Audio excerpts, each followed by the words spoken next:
Assalamualaikum Besti. 427 orang kaya dan suami 3. Tiga pemabuk cinta Zhang Yuxi memandang Leng Xicheng dan Su Zipei yang sedang syuting iklan dari kejauhan. Bahkan jika Leng Xicheng berdiri di sana, duduk di sana, atau berbaring di sana, itu pun terlihat seperti sebuah lukisan. Apalagi lebih dekat dengannya. 2. Lagi pula, dia meninggalkan Ratu Film Cannes dan menyukaimu. Hanya karena itu, kamu harusnya maju. Zhang Yuxi masih menyemangati Gu Qingqing. Begitu topiknya diubah, Zhang Yuxi tiba-tiba ingat sesuatu, tapi, jika kamu serius dengan pria seperti dia, maka kamu sudah kalah. Tidak apa-apa bermain dengannya, tapi benar-benar jangan memberi perasaan. Dia adalah orang yang memiliki istri. Zhang Yuxi masih menambahkan kata, memiliki istri, pada ujung kata-katanya, seolah sedang memperingatkan Gu Qingqing untuk hati-hati dengan pandangan dunia, kehidupan, dan nilai moral. Gu Qingqing menundukkan kepalanya dan tidak mengatakan apapun. Ia hanya melihat semangkuk besar mie di depannya dan juga tidak memakannya untuk waktu yang lama. Sementara mereka berdua sedang berbicara, di sana telah selesai syuting satu pengambilan gambar lagi. Mungkin karena baru saja berciuman dengan Gu Qingqing, Leng Xicheng tampaknya sedang dalam suasana hati yang baik sekarang. Seberapa beratnya permintaan syuting sutradara, ia juga tidak keberatan dan terus mengendarai sepeda membawa Su Zipei melaju sepanjang jalan. Setelah syuting beberapa pengambilan gambar, sutradara akhirnya puas. Su Zipei melompat turun dari sepeda dan hanya berkata dengan sopan, terima kasih atas kerja kerasmu. Aku seharusnya tidak begitu berat, kan? Kalau tidak, kamu membawaku untuk berkali-kali perjalanan dengan sepeda. Aku pun merasa sedikit segan.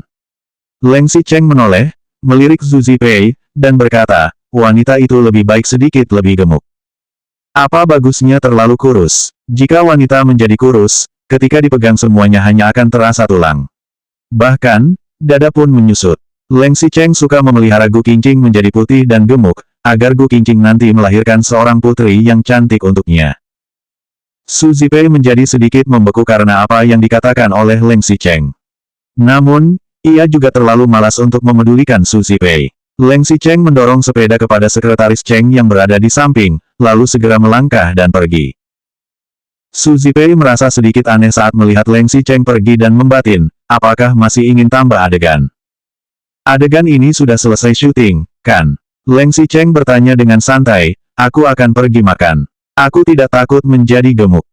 Su Zipei tidak bisa berkata-kata. Ketika Leng Xicheng berjalan sepanjang jalan kembali ke tempat makan, Gu Qingqing sudah tidak ada. Tetapi, kali ini Gu Qingqing bukannya pergi secara sengaja. Setelah adegan ini selesai, mereka pasti harus membersihkan lokasi syuting. Karena itu, Gu Qingqing dan semua temannya sedang bekerja. Leng Xicheng berdiri di samping penghalang tempat makanan dan melihat bibi pembersih sedang membereskan semangkuk mie yang disisakan oleh Gu Qingqing. Semangkuk besar mie, tetapi tampaknya Gu Qingqing hanya makan beberapa suap, seperti tidak menggerakkan sumpit. Gu Qingqing biasanya tidak memiliki kebiasaan membuang-buang makanan, tetapi tadi ia benar-benar tidak bisa makan. Ia masih merasa segan dan terus meminta maaf. Leng Xicheng berdiri di sana, melihatnya, dan masih bertanya kepada bibi pembersih, apakah semangkuk mie ini disisakan oleh wanita muda berambut panjang yang mengenakan kaos. Bibi itu mengangguk. Lalu, koki juga datang dan bertanya, Presiden Leng, apa yang ingin Anda pesan? Mata Leng Xicheng menjadi dingin.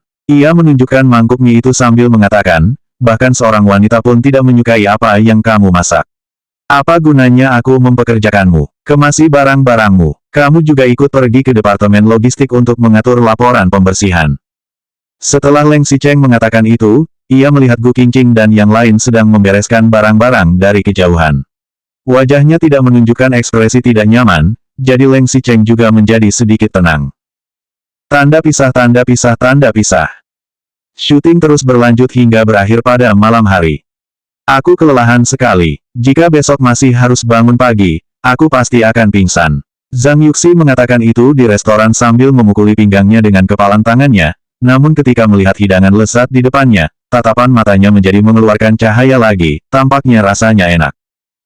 Gu Qingqing hanya mengangguk dan berkata, aku tidak punya nafsu makan. Sebelum Gu Qingqing menyelesaikan kata-kata itu, sebuah suara terdengar mendekat dan bertanya, tampaknya Nona Gu tidak begitu menyukai makanan di restoran kami. 428 orang kaya dan suami 4. Gu Qingqing terkejut. Mana mungkin ia bisa tidak terkejut? Karena suara yang datang itu adalah suara Leng Xicheng. Masalahnya, mereka makan di restoran. Meskipun mereka makan bersama, semua orang dibagi menjadi dua perusahaan, yakni Grup Leng dan Periklanan Sui. VIP seperti Leng Xicheng dan Su Zipei akan duduk di meja utama. Sedangkan, Gu Qingqing dan Zhang Yuxi jelas duduk di sisi Sui. Mereka tidak menyangka Leng Xicheng akan datang secara langsung ke meja mereka. Selain itu, sejak kapan Leng Xicheng menyebut Gu Qingqing dengan panggilan, Nona Gu, seperti itu? Gu Qingqing menoleh. Di belakang Leng Xicheng masih ada sekelompok orang dan sebagian besar adalah bawahannya dari grup Leng. Leng Xicheng datang dengan ekspresi tenang dan pandangan dingin, lalu ia bertanya, di mana orang-orang departemen makanan? Bos dari departemen makanan segera datang. Leng Xicheng mengulurkan lengannya yang ramping, menunjuk ke hidangan di atas meja, dan bertanya dengan ekspresi tenang, siapa yang memasak hidangan meja ini? Bos departemen makanan menjawab, Presiden Leng, ini dimasak oleh koki baru. Dari pagi hingga sekarang, aku telah membiarkan dua koki pergi ke departemen logistik untuk menyapu lantai. Leng Xicheng melirik bos departemen makanan dengan dingin. Suaranya tiba-tiba menjadi tegas, apa kalian melakukan pekerjaan seperti ini? Leng Xicheng tiba-tiba menjadi begitu tegas dan langsung membuat semua orang di dalam restoran menjadi terdiam. Departemen makanan, serta manajer hotel ini, semuanya ketakutan hingga mengeluarkan keringat dingin. Mata Leng Xicheng langsung menjadi tajam. Ia meninggikan suaranya agar semua orang di ruangan dapat mendengarnya. Kami ini hotel kelas atas seperti ini. Hal yang paling dipentingkan adalah pengalaman pelanggan. Sekarang, Nona Gu ini dari pagi hingga malam tidak ingin makan sama sekali. Sekarang masih belum pembukaan hotel. Kamu kira-kira keluhan yang diterima departemen makanan masih akan sedikit setelah pembukaan di masa depan. Jika terjadi keadaan seperti ini lagi, kamu juga pergi ke departemen logistik untuk menyapu lantai. Kata Leng Xicheng pada bos departemen makanan dengan tegas. Seluruh restoran langsung menjadi sunyi. Tidak ada yang berani berbicara. Leng Xicheng berdiri dengan meletakkan tangannya di belakang dan pandangannya perlahan-lahan mengedari seluruh restoran. Jika semua orang yang tinggal di sini merasakan sesuatu yang tidak memuaskan, tolong disebutkan saja. Bahkan jika itu adalah permintaan tidak masuk akal, juga boleh. Leng Xicheng mengucapkan kata-kata itu dengan serius dan bahkan menekan semua orang yang di restoran dengan auranya yang kuat, terutama Gu Qingqing. Ia hanya tidak ingin makan saja, tetapi mengapa masalah bisa naik ke tingkat seperti ini? Gu Qingqing baru saja ingin bantu mereka berbicara, tetapi Leng Xicheng tiba-tiba menurunkan matanya dan memandang Gu Qingqing. Tatapannya sangat biasa saat ia berkata, aku akan duduk dan makan di sini. Aku ingin berbaur ke dalam kerumunan, baru bisa mengetahui suara opini mereka. Satangnya, meja ini sudah penuh, kecuali jika ada satu orang yang bersedia pindah. Leng Xicheng melirik Zhang Yuxi dan bertanya, kalau boleh tahu, siapa kamu? Nama saya Zhang Yuxi. Zhang Yuxi segera menjawab dengan semangat. Leng Xicheng mengangguk, tolong kamu minggir. Saya ingin duduk di tempatmu.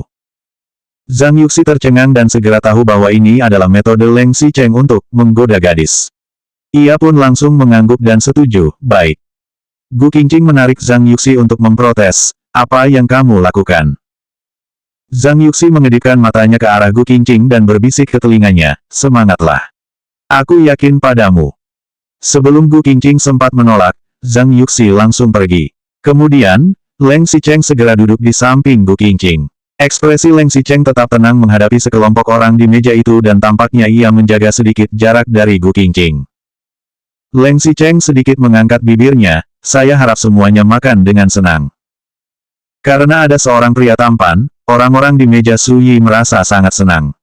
Namun, lain halnya dengan Gu Qingqing yang tampak kehilangan kata-kata. Tiba-tiba sebuah tangan datang dari bawah dan langsung menyentuh pahanya. Selanjutnya 429 orang kaya dan suami, 5.